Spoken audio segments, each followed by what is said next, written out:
안녕하세요 여러분, 도쿄함유식입니다. 테슬라의 경우 24년 4분기 출고량 미스와 함께 주가가 6% 하락한 것도 잠깐, 옵션 만기일 날 바로 8% 상승을 하면서 410에 안착한 상태인데요. 이것이 그냥 옵션 만기일의 변동성 때문이었는지 아닌지는 조금 더 알아봐야 하는 상태입니다.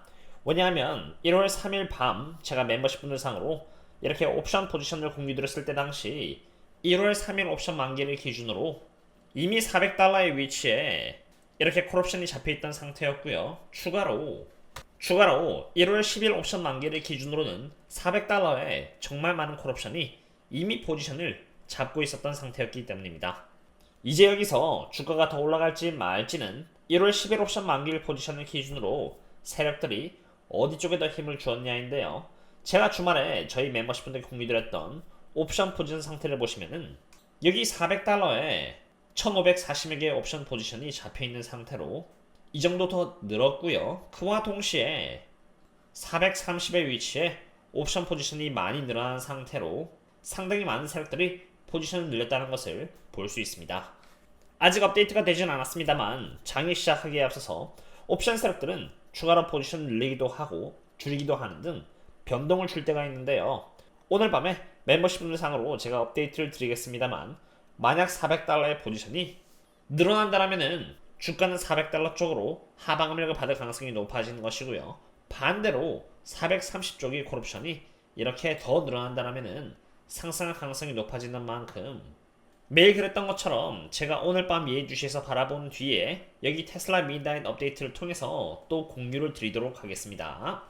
테슬라를 투자함에 있어서 제가 명심하고 있는 것은 단기적으로는 주가가 상승을 하고 하락을 반복하는 등 높은 변동성을 보일 것이지만 테슬라의 장기적인 추세는 여기 보시다시피 3년을 거쳐서 잡혀있었던 이 하락 트렌드가 완전히 뚫리면서 테슬라의 장기적인 추세는 상승 추세로 잡힌 상태이고 여기 이러한 추세는 24년 3분기 그리고 트럼프의 당선과 함께 만들어졌기 때문에 이 두 가지에 달한 호재가 무마될 정도의 악재가 오지 않는 이상 이러한 추세는 계속 이어질 것이고 그러므로 결국 우상향할 것이라는 것입니다. 하방은 어느 정도 막혀있다고 생각이 되기 때문에 상방 압력이 더 높다고 보지만 어쨌든 테슬라의 주가가 장기적으로 상승을 이어나가려면 또 그에 맞는 호재와 실적들이 뒷받침을 해줘야 하는데요.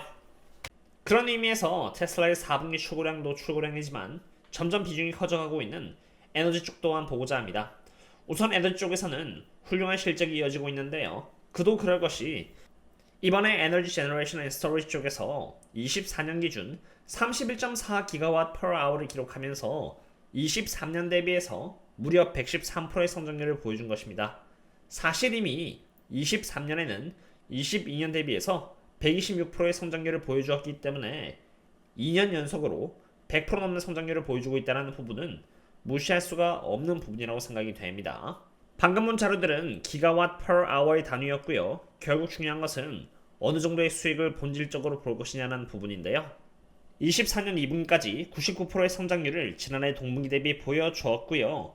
24년 3분기에는 52.4% 정도의 성장률을 보여주었고 이번 24년 4분기에는 약 93.47% 정도의 성장률을 보여줄 것이라고 지금 예측이 되고 있는데 더 높은 실적이 나오지 않을까 하고 생각이 되고요.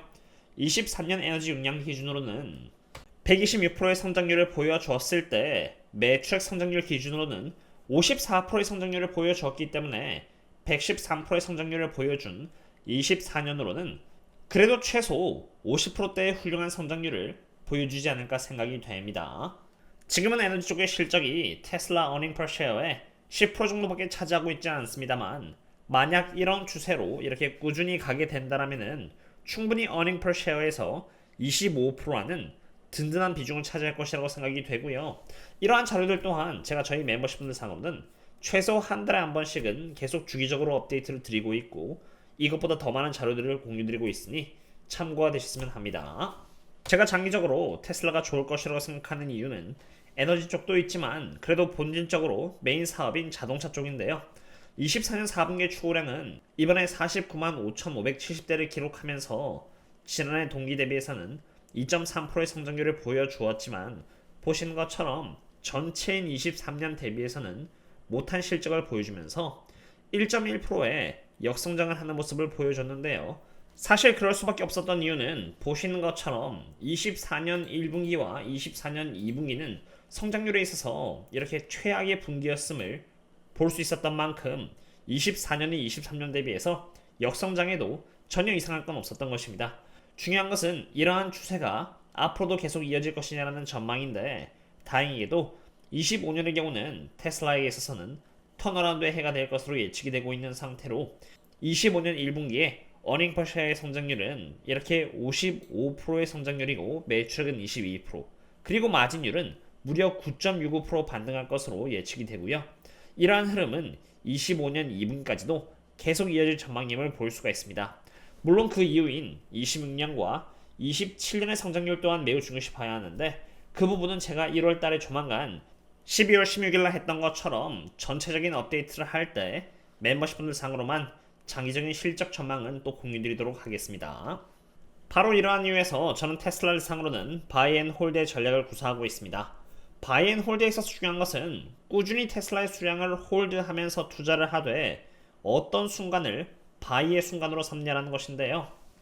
그것은 내가 얼마나 보수적인 투자냐 아니냐에 따라 달려있다고 보시면 됩니다.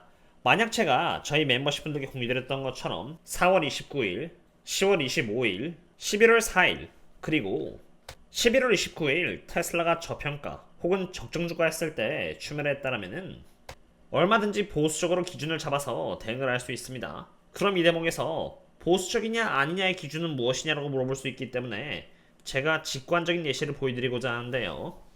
이것은 섹터별 수급 현황 자료로 저희 멤버십 분들께만 제가 매일 업데이트를 드리고 있는 자료로 제가 대응의 기준으로 삼고 있는 데이터입니다. 우선 보시면은 여기 총 4개의 분면으로 이루어져 있는데, 가장 강함은 수급이 아주 강한 곳으로 주가가 아주 좋은 퍼포먼스를 보여주는 분면이고요. 여기 약함이라고 하는 곳은 수급이 점점 약해지는 분면으로 조정이 시작되는 곳이며, 가장 약함의 분면은 수급이 정말 안 좋은 나머지 주가가 더 많이 하락하는 곳이고, 이제 강함은 다시 수급이 돌아오는 것으로 주가가 반등하는 분면이라고 보시면 됩니다. 저는 장기 투자자이고 바이 앤 홀드를 하기 때문에 제가 추매에 있어서 최대한 피하고자 하는 분면은 여기 테슬라가 가장 강함 쪽에 있을 때로 테슬라의 주가가 450에서 480의 영역에 있을 때 가장 강함에 있었습니다. 참고로 이거 점 하나가 하루하루를 의미합니다. 지금 이 대목에서 지금까지 충분히 대응을 한 나머지 보수적으로 추매를 할 여유가 있는 투자자들은 단기적 저점을 의미하는 가장 약함까지 테슬라가 들어올 때까지 기다렸다가 매수를 할 수 있는 것이고요. 반대로 내가 보수적으로 주식을 추매해 나갈 여력이 없다는 사람들은 테슬라가 여기 약함의 분면일 때 분할 매수를 하면 되는 것입니다. 왜냐하면 저 또한 테슬라가 약함에서 빠르게 가장 강함으로 유턴을 할지 아니면 천천히 가장 약함을 향해 이어나갈지는 모르며, 이 부분은 매일 업데이트되는 부분인지라 저 또한 매일 봐야 하기 때문입니다. 어쨌든 제가 최소한 지키고자 하는 것은 단기적 고점을 의미하는 가장 강함에 있을 때는 추매를 하지 말자이고요. 최소한 테슬라가 약함 혹은 가장 약함일 때 추매를 함으로써 고점은 피하고 바닥은 맞추지 못할지언정 저점 근처에서 안정적으로 수량을 늘려나가자가 되겠습니다. 지금 테슬라는 410달러에 위치하고 있는데요. 한때 주가가 480달러였을 때가 여기 가장 강함이었었는데 주가가 410까지 떨어지면서 이렇게 약함 쪽으로 내려왔고요. 약함일 때 한 번, 그리고 또 가장 약함일 때 또 한 번 더 분할 매수를 한다면 특별히 나쁠 것은 없다고 보고 있습니다. 전 개인적으로는 이번에 추고량에서 미스를 하면서 이게 가장 약함까지 내려갈 것이라고 봤습니다만, 너무 빠르게 반등을 해버리는 바람에 이제 테슬라의 수급 지표가 빠르게 다시 가장 강함으로 갈지는 좀 더 지켜봐야 하는 상황에 있고요. 이 자료 또한 마찬가지로 오늘 밤에 저희 멤버십 분들 상으로 테슬라 midnight 업데이트에서 또 공유를 드리도록 하겠습니다. 혹시라도 꾸준히 숙제를 하면서 투자를 하고 싶으시다면 언제든지 고정 댓글을 참고하시면 좋을 것 같고요.